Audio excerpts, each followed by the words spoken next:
Senang sekali saya bisa kembali menyampaikan firman Tuhan.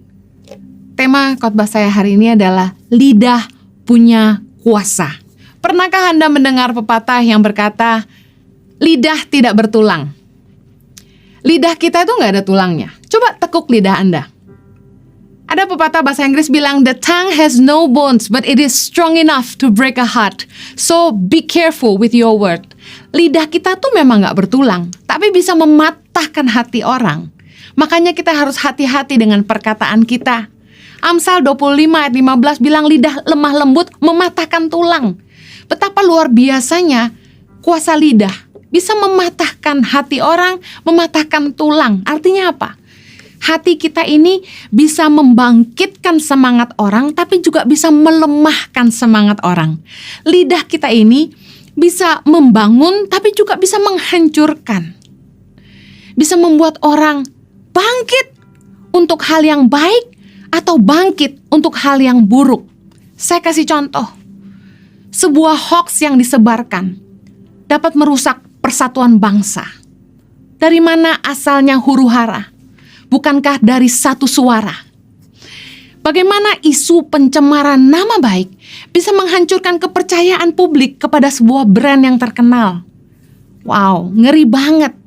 Betapa lidah itu punya kuasa. Yakobus 3 ayat 8 bilang gini, tetapi tidak seorang pun yang berkuasa menjinakkan lidah. Ia adalah sesuatu yang buas, yang tak terkuasai, dan penuh racun yang mematikan.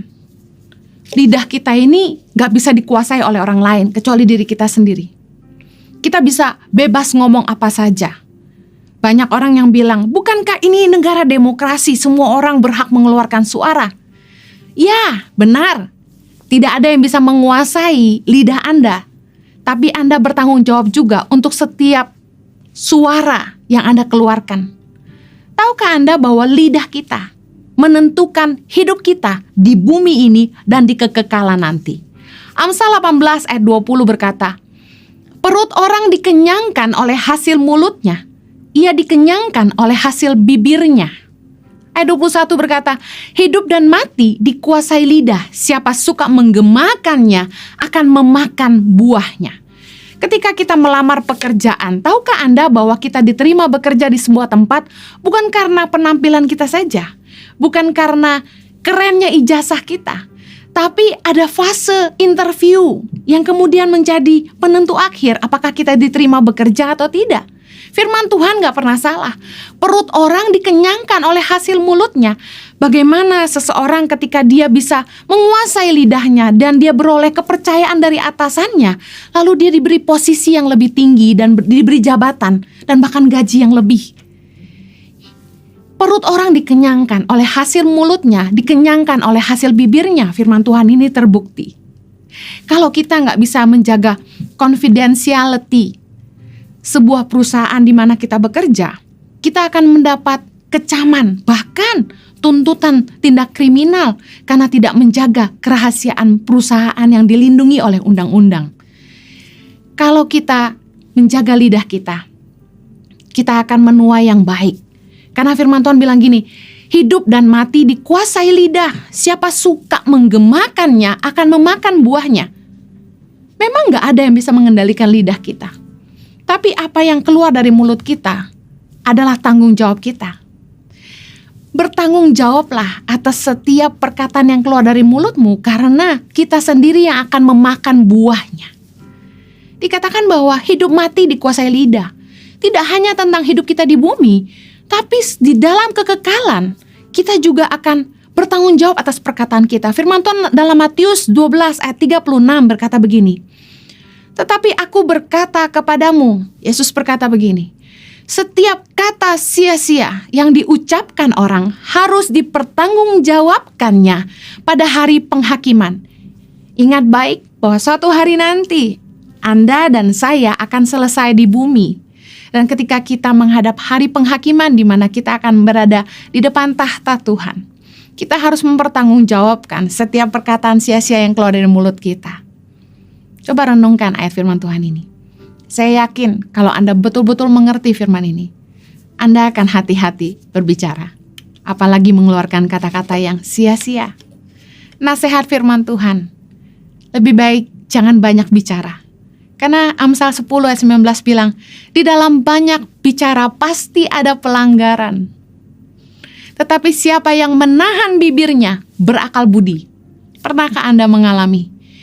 Hampir kemerucut kata orang Jawa, hampir keceplosan. Tapi Anda ingat, mungkin Anda bisa dapat masalah karena perkataan ini. Anda langsung menekap mulut, gak jadi ngomong. Yang menahan bibir berakal budi. Ingat baik, sebelum bicara, mikir dulu. Bijaksana dengan perkataan kita. Bijaksana dengan kata-kata yang keluar dari mulut kita. Makanya ketika kita mau ketemu sama orang, ketika kita mau presentasi, doa dulu. Biarlah Tuhan menaruh perkataan pada gerbang mulut bibir kita. Berjaga-jaga di mulut kita supaya jangan sampai kita mengeluarkan perkataan yang salah. Tahan perkataanmu. Kalau engkau tahu bahwa perkataan itu bisa menghancurkan, merusak. Mikir sebelum ngomong. Yuk sama-sama saya bilang, mikir sebelum ngomong. Ayo suami istri, adik kakak, teman, pacar, ayo saling mengingatkan. Mikir sebelum ngomong. Saya mau share 3 hal tentang mikir sebelum ngomong. Ada singkatan dari think, T-H-I-N-K, berpikir. T-nya, is it true? Sebelum ngomong, mikir apakah benar. H, is it helpful? Apakah omongan ini menolong? Berguna nggak? I, is it inspiring? Apakah menginspirasi, membangun?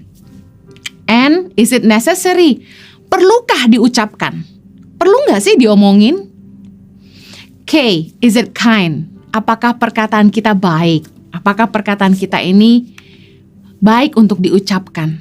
Saya ingin share 3 hal. Sebelum ngomong, mikir. Apa yang kita harus pikir? Number 1, is it true? Apakah benar? Karena Tuhan tidak suka orang yang suka bohong. Jangan menipu, jangan berdusta. 1 Petrus 3 ayat 10 kita baca sama-sama. Siapa yang mau mencintai hidup dan mau melihat hari-hari baik, ia harus menjaga lidahnya terhadap yang jahat dan bibirnya terhadap ucapan-ucapan yang menipu. Dikatakan firman Tuhan, siapa yang mau mencintai hidup, artinya pengen hidup yang baik, pengen punya kehidupan yang indah di bumi, yang bahagia, pengen melihat hari-hari baik. Syaratnya adalah menjaga lidah dari yang jahat dan bibir kita dari ucapan-ucapan yang menipu. Jangan menipu orang lain. Berkatalah benar, berkatalah jujur. Pernah ada yang bertanya kepada saya, Bu Heni, suami saya berdagang. Gimana caranya untuk kita nggak nipu? Sementara orang seringkali menekan kita dengan pertanyaan, ini udah murah nih. Saya katakan begini, mana ada orang dagang yang tidak untung? Kita kan harus bayar listrik, sewa toko, harus ada modal, harus gaji pegawai, kita sendiri butuh makan. Semua orang berdagang pasti harus untung, Tapi ketika orang bertanya sama kita, Pak, Bu, ini asli nggak? Koce, ini asli nggak? Jawablah yang benar. Jangan sampai kita nipu orang. Barang palsu kita bilang asli. Apalagi kalau sampai orang itu punya duit pas-pasan. Kalau banyak uang bisa beli lagi. Kalau uangnya cuma segitunya lalu kita tipu. Kasihan kan? Dagang harus punya hati nurani yang bersih. Slogan bisnis selalu berkata, how can I help you? Apa yang saya bisa bantu? Apa benar Anda dagang nolong orang? Apa benar Anda berbisnis untuk menjadi berkat? Nggak usah nipu. Terus terang aja jawab yang jujur. Orang juga tahu Anda pasti mau untung. 2 dari 7 hal-hal yang dibenci Tuhan adalah tentang lidah. Amsal 6 ayat 16-18 kita baca sama-sama. 6 perkara ini yang dibenci Tuhan. Bahkan 7 perkara yang menjadi kekejian bagi hatinya. Mata sombong, lidah dusta, tangan yang menumpahkan darah orang yang tidak bersalah, hati yang membuat rencana-rencana yang jahat, kaki yang segera lari menuju kejahatan, seorang saksi dusta yang menyembur-nyemburkan kebohongan, dan yang menimbulkan pertengkaran saudara. Bayangkan, Bahkan efek dari omongan itu masuk ke dalam poin ke-7 dalam 7 hal yang dibenci Tuhan. Jadi kekejian bagi hatinya, yaitu lidah dusta. Seorang saksi dusta yang menyemburkan kebohongan. Yang ketiga, yang menimbulkan pertengkaran saudara. Hati-hati dengan omongan kita. Jangan sampai kita berdusta, bohongin orang, dan yang lebih parah, kita bersaksi tentang orang lain, kita menyemburkan kebohongan, fitnah, berita hoaks, berita yang mengada-ngada. Kadang-kadang ajaib memang beberapa orang bisa bikin sesuatu yang tidak ada jadi ada. Oh, kalau itu hal yang baik luar biasa. Tapi ini berita bohong, hoaks. Kita nggak ngomong aja bisa dibilang ngomong. Luar biasa. Dengar baik. Tuhan itu benci orang yang suka bohong. Dusta itu kebencian bagi Tuhan. Saksi dusta merupakan kebencian bagi Tuhan. Dan ada hal lagi yang menjadi kekejian bagi hatinya, yaitu kalau kebohongan kita, kesaksian kita yang bohong itu membuat pertengkaran, menimbulkan pertengkaran saudara. Jangan pernah merusak hubungan dengan perkataan. Jangan sampai karena kebohongan kita merusak hubungan orang, apalagi hubungan saudara. Biasanya kalau kakak adik, kalau sudah nikah, ipar sama ipar harus hati-hati. Jangan sampai ipar dengan ipar merusak hubungan saudara. Kakak dan adik jadi rusak. Satu kali ada orang yang memfitnah saya dan merusak hubungan saya dengan keluarga kakak ipar saya. Saya karena yakin bahwa saya tidak mengatakan apa yang orang itu katakan, saya tetap baik dengan keluarga kakak ipar saya. Sampai akhirnya saya sempat melewati masa-masa gak enak dengan mereka. Karena tentu pandangan mereka sudah buruk gara-gara omongan ini. Pandangan mereka pasti buruk terhadap saya. Tapi saya tetap menunjukkan itikat baik. Karena saya yakin saya tidak ada omong seperti itu. Hati-hati, jangan sampai kita mengeluarkan dusta, saksi dusta, fitnah yang merusak hubungan orang, apalagi saudara. Hubungan rumah tangga. Hati-hati, jangan ikut campur dengan rumah tangga orang. Hati-hati menyampaikan berita menantu ke mertua. Jangan sampai perkataan menantu ditambah-tambahi lalu bikin mertua marah. Jangan pernah merusak hubungan dengan kebohongan. Kalau kita sebut diri kita adalah anak Allah, anak Tuhan, ciri anak Tuhan itu membawa damai. Matius 5 ayat 9 berkata, berbahagialah orang yang membawa damai, karena mereka akan disebut anak-anak Allah. Kalau kita bukannya bawa damai tapi bikin onar, kita anak siapa? Jangan pernah jadi ular kepala dua, lidahnya bercabang dua. Ngomong ke A begini, ngomong ke B lain lagi. Amsal 10 ayat 31 bilang, mulut orang benar mengeluarkan hikmat, tetapi lidah bercabang akan dikerat. Hati-hati dengan lidah kita. Jangan cari muka kanan kiri untuk menyelamatkan diri.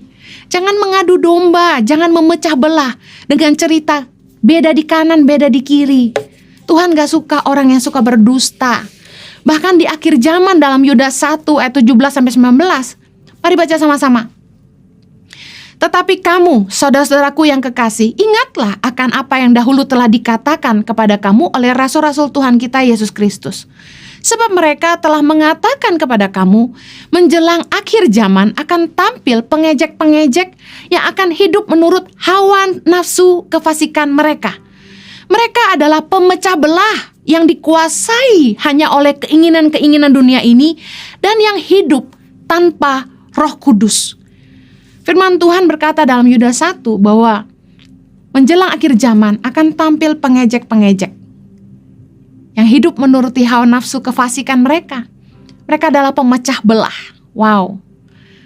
Akhir zaman ini banyak akun-akun Instagram yang muncul untuk memecah belah umat Tuhan. Pengejek-pengejek yang sibuk mengejek orang lain, sibuk menjatuhkan orang lain. Hati-hati. Jangan sampai kita masuk dalam kelompok orang yang disebut oleh firman Tuhan menjelang akhir zaman akan tampil pengejek-pengejek yang menjadi pemecah belah.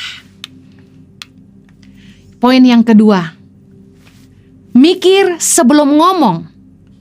Apakah menolong? Is it helpful? Is it inspiring? Membangun gak sih omongan kita? Berguna gak sih omongan kita? Mendidik gak sih omongan kita? Amsal 10 ayat 21 berkata, bibir orang benar menggembalakan banyak orang, tetapi orang bodoh mati karena kurang berakal budi. Amsal 15 ayat yang kedua berkata gini, lidah orang bijak mengeluarkan pengetahuan, tetapi mulut orang bebal mencurahkan kebodohan. Dengar baik, kebodohan di kedua ayat ini dimaksud adalah gini, orang-orang yang cuma taunya bikin hoax, berita bohong. Yang kedua, fitnah, gosip, dusta, cemooh, itu kebodohan. Ngomongin yang gak penting, ngomongin yang gak perlu. Orang benar, orang bijak, itu mulutnya menggembalakan banyak orang, mengarahkan orang lain, membimbing orang, mendidik orang. Orang bijak itu mengeluarkan pengetahuan, yang diomongin itu penting didengar, bikin orang jadi pandai, bikin hidup orang jadi berubah, jadi lebih baik, bikin orang yang gak ngerti jadi ngerti. Omongannya berguna, membangun, mengajar orang. Kalau gak penting gak usah diomongin. Belajar hati-hati ketika ngomong tuh mikir, perlu diomongin gak sih, penting gak sih? Biasanya orang yang nganggur tuh mulutnya ngelantur. 1 Timotius 5:13 bilang, lagi pula dengan keluar masuk rumah orang mereka membiasakan diri bermalas-malas, dan bukan hanya bermalas-malas saja, tetapi juga meleter dan mencampuri soal orang lain dan mengatakan hal-hal yang tidak pantas. Nah, apa yang bikin orang jadi meleter? Meleter tuh apa? Gosip, ngomong cerewet, ngomongin orang, mencampuri soal orang lain, mengatakan hal-hal yang gak pantas, yang gak perlu diomongin. Saya mau pesan sama para wanita, ibu-ibu, boleh bersosialita, tapi yang berguna. Jangan bersosialita, tapi sia-sia. Jangan sampai bersosialita ngabis-ngabisin uang suami, ngomongin suami orang, ngomongin jejaka, berondong. Orang nganggur biasa mulutnya ngelantur. Ayo jangan gosip. Kata orang makin digosok makin sip. Tapi sip banget kalau harus berhadapan dengan tata penghakiman, kita harus tanggung jawab loh semua perkataan sia-sia kita. Orang yang iri hati, biasanya kalau ngumpul sama yang orang iri hati juga, itu sibuk menjatuhkan orang lain. Ingat film kartun Snow White? Wah, mama tirinya Snow White itu selalu mikirin hal-hal untuk menjatuhkan, mencelakakan Snow White. Orang yang iri hati dengan kecantikan orang lain pasti sibuk menjatuhkan, cari kelemahan, cari kesalahan. Para wanita selalu mengagumi kecantikan wanita lain, gak ada habisnya. Ayo fokus sama kekuatan yang Tuhan kasih dalam hidupmu. Jangan bandingkan dirimu dengan orang lain, gak ada habisnya. Pasti kalah kalau mau adu cantik. Yang lebih berduit, yang lahir dengan hidung mancung putih, bibir tipis, mata belok. Kita udah kalah gaya. Udah fokus sama kekuatan yang Tuhan tanam dalam hidup kita. Ayo fokus, berkarya, pastikan hidup kita berguna. Kita mati juga gak sia-sia. Tukang fitnah dan tukang pencemooh itu penyebab pertengkaran. Seringkali damai-damai, tenang-tenang, malah jadi ribut gara-gara ada tukang fitnah dan tukang pencemooh. Ayo belajar, jangan suka mencemooh. Mencemooh tuh gini, ngomongin orang, ngejatuhin orang, negatif tentang orang. Fitnah, bikin berita bohong. Amsal 22 ayat 10 bilang gini, usirlah si pencemooh, maka lenyaplah pertengkaran, dan akan berhentilah perbantahan dan cemooh. Bayangin, kalau ribut-ribut, cari pencemoohnya. Biang keroknya siapa? Usir, kata firman Tuhan. Begitu dia pergi, tenang lagi. Amsal 26 ayat 20. Bila kayu habis, padamlah api. Bila pemfitnah ada, redalah pertengkaran. Bayangin, kalau ada pemfitnah, itu bikin orang ribut. Pemfitnah nggak ada, pasti nggak ada pertengkaran. Seperti api kalau nggak ada kayu pasti padam. Tahukah Anda, lidah punya kuasa. Tidak hanya menghancurkan, tapi bisa membangun. Tidak hanya melemahkan, tapi bisa menguatkan. Kata-kata kita itu bisa membunuh, tapi juga bisa menyembuhkan. Amsal 12 ayat 18. Ada orang yang lancang mulutnya seperti tikaman pedang, tetapi lidah orang bijak mendatangkan kesembuhan. Tahukah Anda bahwa orang yang perkataannya menyenangkan pasti membuat orang-orang di sekitarnya bahagia, apalagi keluarganya. Menyenangkan banget dekat dengan orang yang positif, yang perkataannya manis, selalu bikin semangat. Pernahkah Anda duduk dengan orang yang setelah kita ngobrol sama dia, kita tuh malah jadi bangkit semangatnya. Setelah ngobrol sama dia, pikiran kita dibukakan. Setelah ngobrol sama dia, kita tuh langsung jadi ngerti, oh kita harus ngapain. Luar biasa. Amsal 16 ayat 24. Perkataan yang menyenangkan adalah seperti sarang madu, manis bagi hati dan obat bagi tulang-tulang. Semua orang senang dekat dengan orang yang bahagia, yang mulutnya positif, menyembuhkan semangat kita yang patah. Ingat, hidup bagi banyak orang adalah perjuangan, apalagi di masa-masa pandemi seperti ini. Semua orang pulang ke rumah yang berbeda-beda suasananya. Mungkin ada yang istrinya melemahkan, tapi ada juga istrinya yang menguatkan. Ingat baik, hidup bagi banyak orang adalah perjuangan dan mereka ingin pulang ke rumah yang bisa bikin mereka bahagia. Melupakan kesusahan mereka sejenak dan paling tidak membangkitkan semangat mereka untuk berjuang lagi besok. Pakai kata-katamu untuk menyembuhkan. Pakai kata-katamu untuk memberi semangat kepada orang-orang yang butuh pengharapan. Amsal 12 ayat 25. Kekhawatiran dalam hati membungkukkan orang, tapi perkataan yang baik menggembirakan dia. Bukankah banyak orang yang khawatir hari-hari ini? Besok mau gimana? Ke depan gimana ya? Ayo, jangan malah melemahkan orang. Pakai perkataan yang baik menggembirakan dia. Kalau Anda ketemu dengan jomblo, jangan tanya, kapan nikah? Kapan kawin? Kok nggak laku-laku sih? Itu sangat melemahkan. Mereka aja udah khawatir ngitung umur, ngitung hari. Harusnya ketika ketemu, Anda bikin mereka semangat. Perkataan yang baik menggembirakan. Bilang gini, besok kamu pasti ketemu jodoh. Besok Tuhan pasti kirim pangeran yang baik buat kamu. Besok kamu pasti ketemu istri yang baik. Lemparkan perkataan yang baik, bikin orang semangat. Jangan bolak-balik nanya kapan nikah. Emang Anda mau bayarin kalau dia pesta? Yang terakhir, mikir sebelum ngomong. Is it kind? Apakah perkataan Anda baik? Amsal 15 ayat 1. Jawaban yang lemah lembut meredakan kegeraman, tetapi perkataan yang pedas membangkitkan marah. Kenapa ya perkataan beberapa orang tuh selalu pedas, nyakitin? Lukas 6 ayat 45 berkata gini, orang yang baik mengeluarkan barang yang baik dari perbendaharaan hatinya yang baik. Orang yang jahat mengeluarkan barang yang jahat dari perbendaharaannya yang jahat. Karena yang diucapkan mulutnya meluap dari hatinya. Menarik, firman Tuhan berkata bahwa perkataan mulut kita itu meluapnya dari hati kita. Berarti perkataan itu keluar dari hati. Kenapa beberapa orang itu perkataannya pahit? Saya percaya karena satu, hatinya sakit. Hati yang terluka pasti mengeluarkan kata-kata yang melukai orang lain juga. Kalau hati kita sakit, pasti kata-kata kita pahit dan melukai orang-orang di sekitar kita. Ayo pakai lidah kita untuk menebarkan kebaikan, bukan kepahitan. Karena orang yang pahit akan bikin orang-orang lain pahit juga.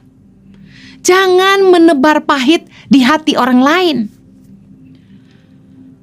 Orang pahit itu bikin rusuh. Ibrani 12 ayat 15 berkata, jagalah supaya jangan ada seorang pun menjauhkan diri dari kasih karunia Allah, agar jangan tumbuh akar yang pahit, yang menimbulkan kerusuhan dan yang mencemarkan banyak orang. Nah, biasanya kalau orang hatinya pahit, tukang bikin rusuh, ngomong sana sini, jelekin kanan kiri, mencemarkan banyak orang. Orang yang pahit cenderung melukai orang lain dengan perkataannya. Ciri orang yang hatinya terluka itu pasti komentarnya selalu negatif. Kita udah bikin hal yang baik pun selalu dia lihatnya tidak baik. Omongannya selalu gak baik, seberapa baik pun yang kita lakukan. Nah, kalau kita punya anggota keluarga yang seperti ini, jangan malah kita benci. Kuncinya satu, hatinya harus sembuh. Mari banjiri dia dengan kasih sayang. Mari kasihi dia terus, sehingga dia sembuh. Ajak dia untuk mengampuni orang yang pernah melukai hatinya di masa yang lalu. Ajak untuk berdoa dan berdamai dengan diri sendiri. Kalau kita ketemu dengan orang-orang yang mulutnya pahit karena hatinya sakit, jangan malah kita benci sama mereka. Harusnya kita rangkul mereka. Hujani mereka dengan kasih sayang. Kalau kita nggak sembuh, orang yang sakit hati nggak mau sembuh, kita akan mengorbankan banyak hubungan. Kalau kita nggak mau melepaskan pengampunan dan membebaskan diri kita sendiri dari kepahitan, kita malah akan mengorbankan banyak hubungan ke depan karena perkataan kita yang selalu menyakitkan orang lain. Kita nggak akan benar-benar pulih sampai kita betul-betul mau mengampuni. Kita tidak akan pulih sampai kita benar-benar mau mengampuni. Saya ingin tutup dengan ini, dengan perkataan yang baik. Jangan menghina orang lain, jangan merendahkan orang lain. Kalau kita ngomong, hati-hati jangan sampai membuat gambar diri orang lain rusak. Amsal 26 ayat 18. Seperti orang gila menembakkan panah api, panah dan maut. Demikianlah orang yang memperdaya sesamanya dan berkata, aku hanya bersenda gurau. Luar biasa, ayat firman Tuhan mengajar gini, bahwa orang yang ngomong sembarangan, memperdaya sesamanya, ngebully sesama dengan perkataan yang merendahkan, dan dia dengan santai bilang, sorry, gue cuma bercanda, I'm just kidding, I'm just joking. Tahukah Anda, firman Tuhan berkata ini orang gila, menembakkan panah, api, panah dan maut. Kenapa dibilang panah dan api, panah dan maut? Karena perkataan kita itu ketika kita lepaskan itu kayak panah, nancap di pikiran orang, di hati orang, terbawa dalam mimpi. Perkataan itu bisa memanipulasi. Ketika dia mandi, dia terngiang-ngiang perkataan yang sama. Ketika dia tidur sampai dia ngimpi. Perkataan kita itu tajam. Kenapa dikatakan maut? Karena banyak perkataan yang tidak dijaga, yang merusak gambar diri orang, membuat orang jadi depresi, lalu bunuh diri. Hati-hati dengan perkataan kita. Satu kali saya khotbah di sebuah persekutuan. Ada salah satu jemaat, seorang anak perempuan yang menangis terseduh-seduh ketika saya sedang khotbah tentang kuasa perkataan. Ternyata anak ini tumbuh besar dibully. Dia bertubuh agak montok dan dia sering dibully. Di dalam masyarakat, di dalam komunitas, biasanya ketika anak-anak tumbuh besar dari kecil sampai besar di sekolah, di mana saja, bahkan di gereja, di keluarga, ketika ada yang kelihatan, bertubuh pendek, atau bertubuh gemuk, atau berkulit hitam, dan lain sebagainya, selalu biasanya jadi sasaran diperdaya, dibully, dikerjain, diolok-olok, diberi sebutan yang tidak mengenakan. Tahukah Anda perkataan yang negatif itu merusak gambar diri orang? Lalu dengan mudah kita bilang gini, sorry, I'm just joking. Wow, kita nggak tahu betapa perkataan kita itu bisa merusak gambar diri orang. Hati-hati dengan apa yang keluar dari mulut kita. Jangan sampai dari mulut kita keluar kutuk. Ketika kita ngomong, yang kita keluarkan tuh dua, berkat atau kutuk. Apa yang keluar dari mulut Anda? Hati-hati, jangan marah sama anakmu, pasanganmu, orang tuamu, temanmu, atau siapapun. Lalu Anda mengucapkan kutuk atas hidup mereka. Ucapkanlah berkat. Meskipun Anda mungkin tidak suka dengan karakternya, ucapkan berkat. Justru kalau Anda punya pasangan yang kurang sabar, Anda harus bilang begini, suamiku sabar. Kalau Anda punya istri yang cerewet, Anda bilang gini, oh istriku lemah lembut. Berkati pasanganmu. Kalau ada anakmu yang agak lincah, jangan teriaki, hei anak nakal. Tapi ucapkan berkat dan katakan begini, anak baik gak boleh nakal. Kalau ada anakmu yang mungkin nilai matematikanya jelek, jangan diteriaki, dasar anak bodoh. Tapi malah bilang gini, anak pintar harus rajin belajar. Hati-hati mengeluarkan perkataan. Perkataan kita adalah doa. Berkat atau kutuk yang keluar dari mulut kita. Yakobus 3:9 bilang gini, dengan lidah kita memuji Tuhan Bapa kita, dan dengan lidah kita mengutuk manusia yang diciptakan menurut rupa Allah. Dari mulut yang satu keluar berkat dan kutuk. Hal ini saudaraku tidak boleh terjadi demikian. Jangan nyumpahin orang, jangan mengutuki, nanti kamu mati, nanti kamu ini celaka. Kalau nggak bayar per bulan nanti kamu nggak masuk surga. Jangan ngomong yang kayak gitu. Keluarkan perkataan yang baik. Firman Tuhan itu disebut the good news. Harusnya yang kita bicarakan kalau firman itu pasti hal yang baik. Jangan bicara kotor. Efesus 4 ayat 29. Janganlah ada perkataan kotor keluar dari mulutmu, tetapi pakailah perkataan yang baik untuk membangun di mana perlu, supaya mereka yang mendengarnya beroleh kasih karunia. Jangan suka alasan, gue lagi emosi, gue lagi marah. Lalu kita teriakin orang, cicak, kelelawar, laba-laba, semut. Hati-hati, jangan mengeluarkan perkataan kotor dari mulut kita. Pastikan perkataan kita itu membangun. Perkataan kita itu baik. Is it kind? Jangan menghakimi orang. Ingat, Matius 7 ayat 2 berkata begini, karena dengan penghakiman yang kamu pakai untuk menghakimi, kamu akan dihakimi. Dan ukuran yang kamu pakai untuk mengukur akan diukurkan kepadamu. Hati-hati sekali menghakimi orang. Hei kamu jelek. Hei kok kamu cerai sih? Hati-hati. Apa yang kita ucapkan akan diukurkan kepada kita. Hati-hati. Jangan saling menghakimi. Firman Tuhan berkata dalam Yakobus 1 ayat 26. Jikalau ada seorang menganggap dirinya beribadah tetapi tidak mengekang lidahnya, ia menipu dirinya sendiri, maka sia-sialah ibadahnya.